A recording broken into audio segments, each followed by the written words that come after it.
Hello, BookTube. Today I'd like to bring you a book review of a middle grade fantasy novel called Magyk by Angie Sage. Now, I'll warn you now, it hasn't got any goblins in it, which is a huge shame, but I still enjoyed it. It's book 1 of the Septimus Heap stories. They're 7 books about the 7th son of a 7th son. It starts by introducing Silas, a fairly incompetent wizard, or ordinary wizard as the case may be, and his family of 7 sons.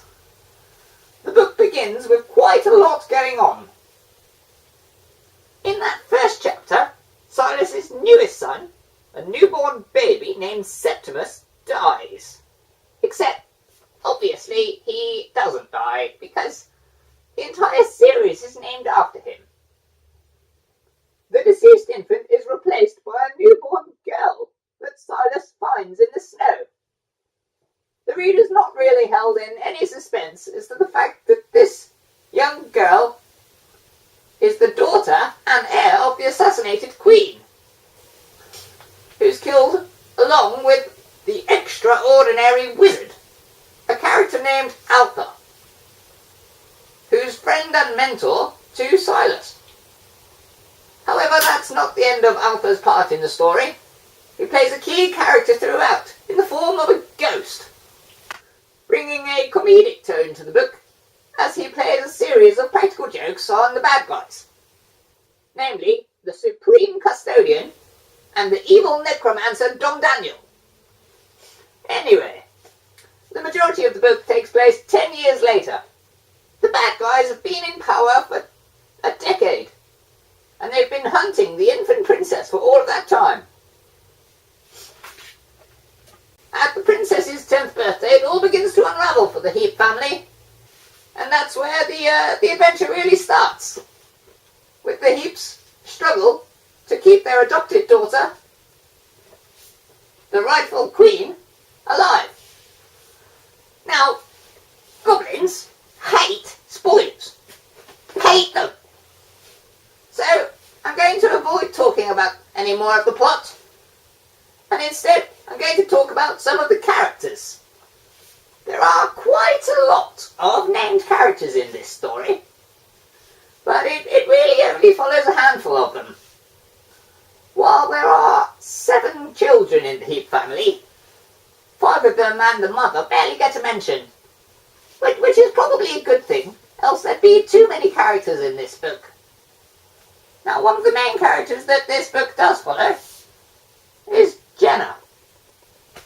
It's a nice opportunity to say that the book has some nice illustrations done by Mark Zug that help bring an element of visualization.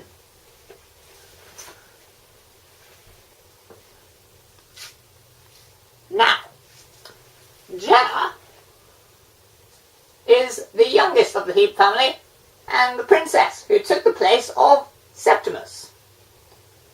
She's a quiet and considerate character whose main strength is that she is the rightful heir and queen. Other than that, I thought she was a little boring and very un-goblin-like. Now, one of Jenna's adopted brothers and their ill-trained dog also go along for the adventure. Nico is uninterested in the family business of wizarding, more interested in becoming a sailor. He's a bit lazy, but brave and adventurous. He'd make a good goblin, except for the sailor bit. Goblins hate boats. There's also Silas, the loving and dedicated father, who's generally clumsy and not very useful. Oh, and we mustn't forget Boy 412, a 10-year-old soldier of the young army. That's generally the bad guy's minions. Boy 412 was in the wrong place at the wrong time and got dragged along for this adventure. He's distrustful of the Heaps and spends his time wondering if being a prisoner of the enemy is better or worse than being a soldier in the young army. His main talent is making mental lists of pros and cons for any given situation. His lists mainly consist of cons. He'd make an excellent goblin. Now, all of these characters spend most of their time either being bossed around by Marcia, the extraordinary wizard, or advised by Alpha, the ghost of the ex-extraordinary wizard. Marcia is supposed to be driven and intelligent, but she disappoints by doing things that are very obviously bad ideas. Now, there are a couple of characters that I have left for last. Now, one of my favourite in the book, and arguably a star in his own right,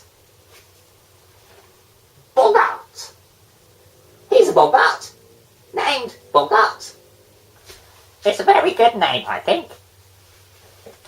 In case you've never met one, a Bogart is a friendly swamp creature that spends his time in a perpetual state of grumpiness and generally just wants to be left alone to eat cabbage sandwiches. Now, I'd very much like to meet this particular Bogart. I think we'd get along just great. Sitting in silence, each wishing the other wasn't there. I think we could be best friends. Now, I've already mentioned that the Heaps have a dog, but Jenna also has another pet. A pet rock. She called it Pet Rock Trelawney. I couldn't help thinking that a rock is kind of the ideal pet. So much so that I got my own. This is my pet rock.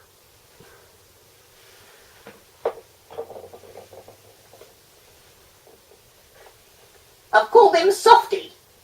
I've been training him. Watch. Sit. See? Lay down. Well done. Play dead. Oh, very good. Now. Ready? Fetch. Well, we're still practicing that one.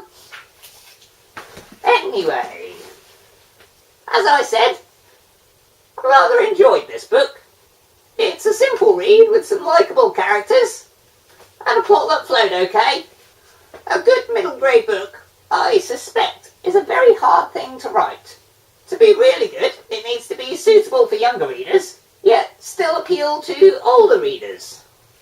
And I think that perhaps that is where this book struggles. I think it's really great for younger readers, but some older readers might find it a bit patronising in places.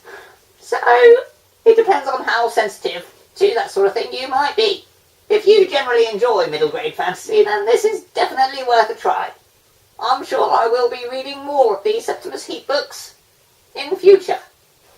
I need to get back to training Softy. Bye bye for now.